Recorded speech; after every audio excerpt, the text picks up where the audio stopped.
In my Netflix viewing, I watched back to front to back or whatever, the Omen Trilogy. There's actually a fourth film made for TV. We're excluding this from the conversation. Starting with the Omen. This is a mid-70s, yeah, like I said, geese are going apeshit over here. Mid-70s horror classic. I mean, it gets thrown in there with the classics of the time. Gregory Peck is, well, he's soon to be the ambassador, the American ambassador to England. His wife is giving birth. He's raced in a hospital. This is in Rome, Italy. And he gets there a little too late. Hears that the baby died. She doesn't know. But hey, the priest tells him there's this other baby born at the exact same time, whose mom died, has no other connections. He could do a great deed to adopt this child. So he does. And it turns out that this kid, I'm sure that viewers knew this going into the movie, is like the Antichrist. The priest, he's on the side of the demon and all this stuff, so they have like these marks on them, 666 birthmarks that look like tattoos. Anyways, he's raising the kid. Everything's going okay. Then one day this Rottweiler like stares down his nanny, and then the next thing you know, nanny at the kid's birthday party, "It's all for you, Damien," jumps off the side and hangs herself. Pretty gruesome scene. And this movie series really tries to get you at the gruesome deaths, and my hands are freezing as all hell. This was a bad idea. But I'm going to do a trilogy review, goddammit. In one video, no edits. So, this brings aboard a replacement nanny who is one of the devil's helpers, and she brings a Rottweiler in the house and everything. Anyways, they conspire to kill the mom because the mom's getting pregnant. I'm not really sure why I'm doing this right now. Shit. So, she falls, ends up losing the baby she's pregnant with, then she goes to the hospital, and from there she gets attacked. And yeah, they cause the fall. Note how they cause the falls here. You know, push her out the window. That kills her. Gregory Peck, really early on, pretty early on, he gave this priest a lot to do. This priest who knew about his son Damien, kid's name if I haven't said it already, being the Antichrist. He listened to him pretty well, and he gave him his due, you know? Gotta give him some credit there. He ends up researching more, finds that his son was murdered. Damien was born from a jackal. Come to think of it, do jackals even really exist?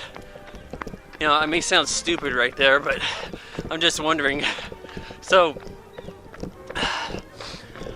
him and this photographer were tracking down this information. I like how this becomes a mystery kind of thing. You have these two guys going after this. Now, their stake in the game. The photographer realizes that people he takes pictures of get this like line going through them. Put a line through this priest to give Gregory Peck the information early on, and then he gets hit by a lightning rod. Guys, I'm seriously going to lose my fingers. At what point do I turn back and abort this mission? Pretty soon. Jesus, this was a terrible idea. So, oh my God. So anyhow, the photographer realizes a line's going through his head in a picture, eventually gets his head cut off. Gregory Peck picks up the knives from Israel that he used to kill. He's gonna kill the kid. Takes out the nanny, shuts the dog down the stairs, does some hesitation in trying to kill the kid, doesn't successfully succeed, gets killed by cops, and he tried to kill the kid on holy ground at church. Cops take him out, but then at their funeral we see that Damien appears to be adopted by the US president. Christ, do I really need to be concerned about frostbite? So, that's a pretty good movie, made by Richard Donner, who really doesn't get much credit. Damien, the Omen 2, I believe it is. I think this might be the first sequel to use Roman numerals. Anyways, picks up where Damien being, like, I think they said he's 10, but he seemed more like 12 or 14 or whatever. And he's going to a military academy. We get a surprise cameo appearance, a surprise appearance anyways from Lance Henriksen, who's really quite wasted in the role. I don't mean he's intoxicated, but they just underuse him. Anyways, we go further and we find that Damien is, he's reluctant to use his powers of bad, I guess, but it doesn't totally make sense. I gotta keep my fingers going here. It doesn't totally make any sense because he's quick to flip the switch and start killing people. And there's ludicrous kills in this. Like, you don't have the device of, oh, well, I know I'm gonna die soon, so we gotta figure out this mystery. This is part of why I call horror the worst genre. Because the audience already knows everything, and the characters are just trying to catch up with the audience. It's so weird though, like, a doctor will be examining his DNA, and then he gets killed in an elevator accident, which, though grisly and cool and a neat special effect, it doesn't mean that this guy was really figuring out any shit. And how did Damien know? Or, it's sort of like Final Destination before there's any Final Destination. Anyone connected to this kid just up and gets killed. Needless to say, he survives the movie. And then yeah, like I said, there's some ludicrous kills in this. There's one lady who had information she shouldn't have. She's running around, acting like a chicken with her head cut off, trying to alert everybody, you gotta watch out for Damien. She gets hit by a semi-truck and doesn't go under it like any other decent movie would have you do if a semi-truck hit. She goes flying over the top and hits the rig behind it. It's ridiculous. The final conflict, Omen 3, 1980. Sam Neill plays Damien like age 30. This is a fair bit ridiculous here. Like, we go even further off the deep end. In this one,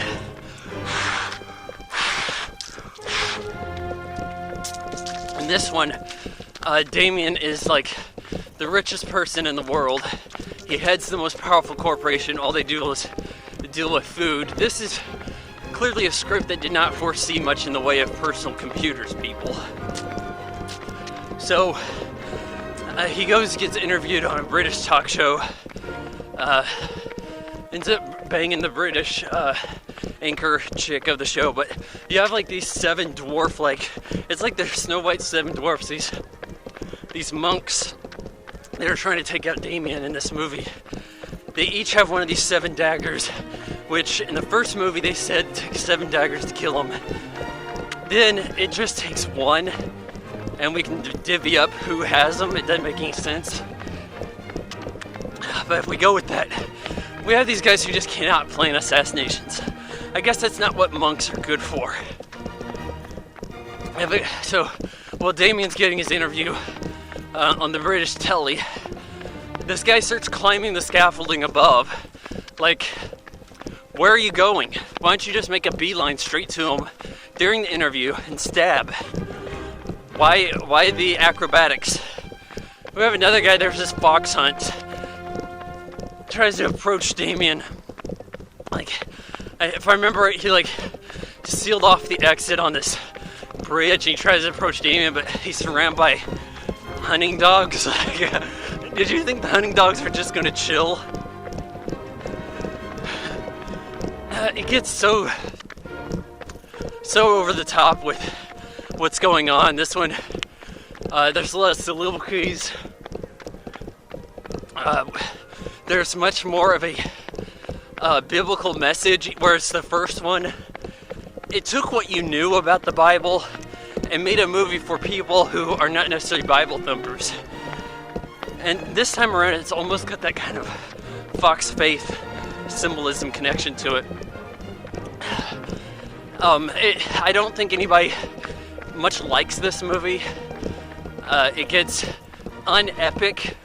I mean, you had this is the third movie building up to this big fight with the Antichrist, and it results in just like a simple stabbing at the end, and him saying that like Jesus didn't win. At the same, and oddly enough, like a big part of this movie is him looking for Jesus' second coming. Like there's this star alignment, and then somebody had a kid, and he thinks everybody in Britain born that day is Jesus for some reason. Like, is it not possible he could be somewhere else? These priests who are going after Damien even say that they found Jesus, the new one, and that they hit him, but we never even see any of that, so do we just take the word for it? Yeah, pretty lackluster movie, guys. Oh, jeez. I guess we'll know if my fingers are gonna be okay.